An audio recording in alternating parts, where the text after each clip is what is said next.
èyí ni bí PDP ṣe wọlé ní gbogbo ìjọba ìbílẹ̀ mẹ́tẹ̀ẹ̀talélọ́gbọ̀n nípìnlẹ̀ Ọ̀yọ́. Ọjọ́ Àìkú Sunday ọjọ́ kejìdínlọ́gbọ̀n oṣù kẹrin ọdún 2024 yìí làjọ elétò ìdìbò ìpínlẹ̀ Ọ̀yọ́ ìyẹn Ọ̀yọ́ State Independent Electoral Commission (OISEC) kéde èsì ìdìbò ìjọba ìbílẹ̀ tó wáyé káàkiri ìpínlẹ̀ náà lọ́jọ́ Àbámẹ́ta Sátidé. Ẹgbẹ́ òṣèlú alábùradà ìyẹn People's Democratic Party (PDP) ló jáwé olúborí nínú gbogbo ìjọba ìbílẹ̀ mẹ́tàlélọ́gbọ̀n 33 tó wà ní ìpínlẹ̀ náà láìkù kan. Àmọ́ ṣá o, ẹgbẹ́ òṣèlú onígbàálẹ̀ ìyẹn All Progressives Congress (APC) ti fi àìdùnnú wọn hàn sí èsì ìdìbò náà. Wọ́n ní kìkìdá àparùtù àti màgòmágó ló kún inú ètò náà bámúbámú. Nígbà tó ń kéde èsì ìdìbò ọ̀hún, alága àjọ OISEC ààrẹ Isiaka Ọlágúnjú ti ṣàpèjúwe ètò náà gẹ́gẹ́ bí èyí tí wọ́n ṣe pẹ̀lú àkóyawọ́ tí wọn kò sì fi ṣègbè lẹ́yìn ẹgbẹ́ òṣèlú kankan. Ọlágúnjú tó tún jẹ́ amòfin àgbà Senior Advocate of Nigeria nílẹ̀ yìí wá gbóṣùbà fún àwọn ọlọ́pàá àjọ elétò ààbò ìlú ìyẹn National Security and Civil Defence Corps (NSCDC) àtàwọn àjọ elétò ààbò yòókù tí wọ́n pèsè ààbò kí ètò ọ̀hún fi kẹ́sẹ̀ járí. Ẹ̀wẹ̀, nígbà táwọn ẹgbẹ́ òṣèlú alátakò ń fapá jánú, ìjọba ìpínlẹ̀ Ọ̀yọ́ ti kíra wọn kú oríire lórí èsì ìdìbò náà. Ṣé ẹgbẹ́ òṣèlú PDP tí wọ́n kéde gẹ́gẹ́ bí ẹgbẹ́ tó wọlé ìdìbò gbogbo ipò alága kánsù ìpínlẹ̀ yìí náà ló ń ṣèjọba nípìnlẹ̀ ọ̀hún lọ́wọ́. Nínú àtẹ̀jáde tí ọmọọba Dọ̀tun Oyèládé tí í ṣe kọmíṣánná fétò ìròyìn nínú ìjọba gómìnà Ṣèyí Mákindé ti ìpínlẹ̀ Ọ̀yọ́ fi ṣọwọ́ sáwọn oníròyìn, ó ní ohun tá a ti retí pé ó máa ṣẹlẹ̀ náà ló ṣẹlẹ̀ yìí. A ti mọ̀ pé ẹgbẹ́ òṣèlú PDP náà ló máa wọlé nítorí àṣeyọrí gómìnà Mákindé ti jẹ́ kí àwọn aráàlú ìpínlẹ̀ yìí nífẹ̀ẹ́ sí ẹgbẹ́ òṣèlú PDP dáadáa. Àmọ́ ṣá, àwọn àìṣedéédé kan kò ṣàìwáyé nínú ètò ìdìbò náà o.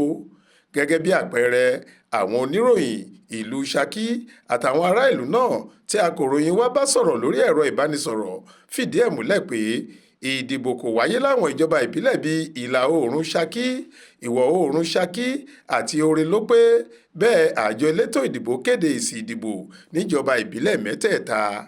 Nínú fídíò kan tó tẹ akọ̀ròyìn wa lọ́wọ́ làwọn aráàlú ti ń fẹ̀hónú hàn tí wọ́n ń sọ fáwọn ọlọ́pàá pé ẹ tètè bá àwọn òṣìṣẹ́ àjọ OISEC sọ̀rọ̀ pé kí wọ́n gbé àwọn ohun èlò ìdìbò wá kíákíá ká lè dìbò.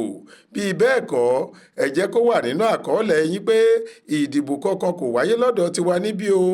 Kò wá ní dáa ká máa déédéé gbọ́ ìkéde ìranù kan pé ẹgbẹ́ òṣèlú PDP ti wọlé ìdìbò lọ́dọ̀ tiwa níbí o.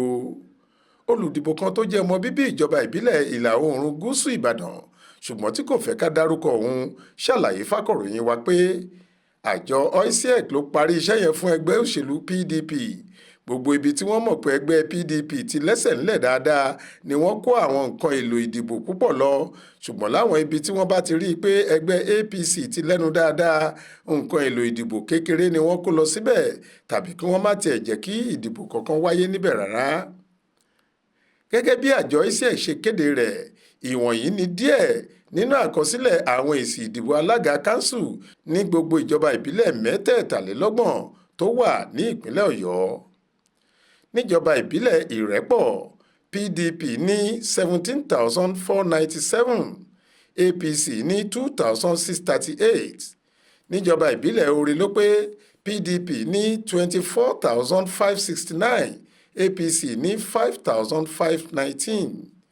Níjọba ìbílẹ̀ Sùúrùlérè, PDP ní 19,493, APC ní 1,619.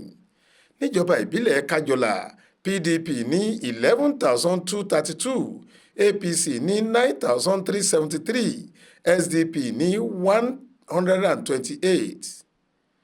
Níjọba ìbílẹ̀ Ògo-Olúwa, PDP ní 9,011, APC ní 854, Labour Party ní 12. Níjọba ìbílẹ̀ Ọlọ́run ṣògo, PDP ní 8,501, APC ní 3,002, NNPP ní 175. Níjọba ìbílẹ̀ Ìdó, PDP ní 20,059, APC ní 3059, LP ní 498. níjọba ìbílẹ̀ ìlà oòrùn ìbàràpá PDP ní 13,896, APC ní 1,606, SDP ní 8. níjọba ìbílẹ̀ ìsẹ́yìn PDP ní 69,896, APC ní 8,241, NNPP ní 581. níjọba ìbílẹ̀ ìlà oòrùn Ṣakí PDP ní 9,732, APC ní 1,571, ADC ní 36.